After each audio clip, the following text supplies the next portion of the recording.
One view declares this the best possible world, and to live and act in it is a gift of untold value. Everything exhibits harmonious and purposeful cooperation and is worthy of admiration.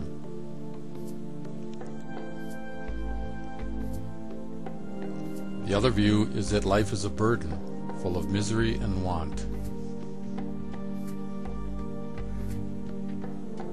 Pain outweighs pleasure, suffering outweighs joy.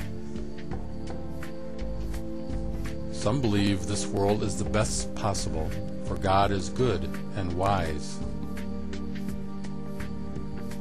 Just find out God's intentions and then act accordingly, and we will feel happy in doing what is right.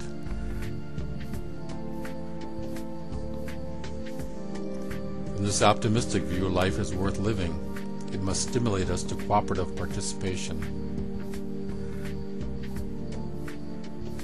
Pictured differently, the foundation of the world is not a wise and beneficent being, but blind urge. Life is craving and suffering.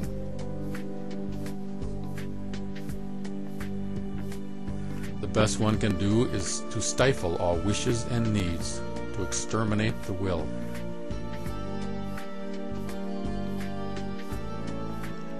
This pessimistic view leads to inactivity.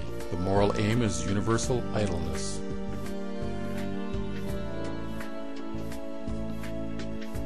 The pessimism view can be used for ethics.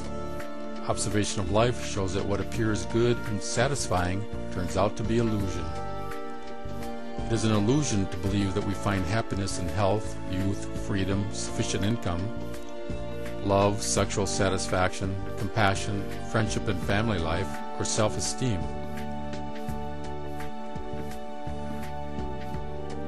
Honor, fame, power, religious edification, scientific and artistic pursuits, hope of life hereafter, participation in cultural evolution.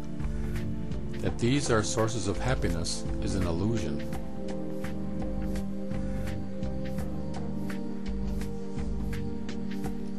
Every enjoyment brings more evil and misery into the world than pleasure. The pain of the hangover is always greater than the pleasure of getting drunk. By recognizing that the pursuit of personal satisfaction, egotism, is folly, pessimism now leads to selfless service in a lofty task.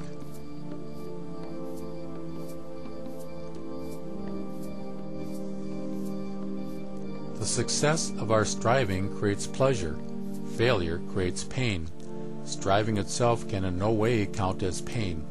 A lack of striving in one's life produces boredom, and this is connected with displeasure.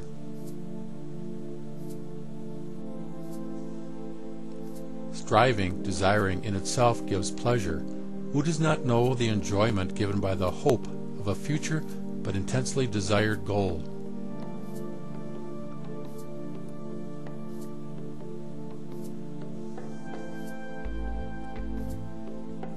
If we calculate whether our life holds more pleasure or pain, we must take into account the following. 1. Pleasure of striving. 2. The pleasure at the fulfillment of a desire. 3. Pleasure which comes to us without any striving, like gifts. On the other side of the account, we shall have to enter 1. Displeasure of boredom. 2. The pain of unfulfilled striving. 3. Pain which comes to us without any desiring on our part, like forced work.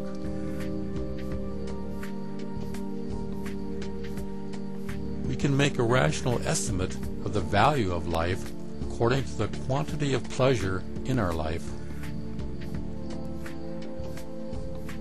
To evaluate life properly, the factors which falsify our judgment as to the balance of pleasure or pain must be cleared away. 1. Our desire or instinct will interfere with our estimate of pleasure. For example, strong sexual instinct promises greater pleasure than it delivers.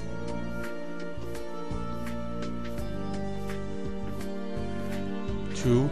A critical examination of feelings can prove that the objects our feelings attach to are revealed as illusions by the light of reason. For example, The ambitious man will find the recognition he pursues a worthless thing.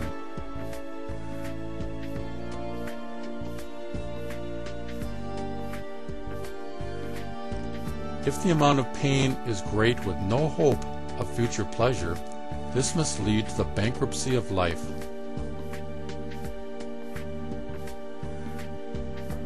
Ethical ideals are said not to be strong enough to master the will.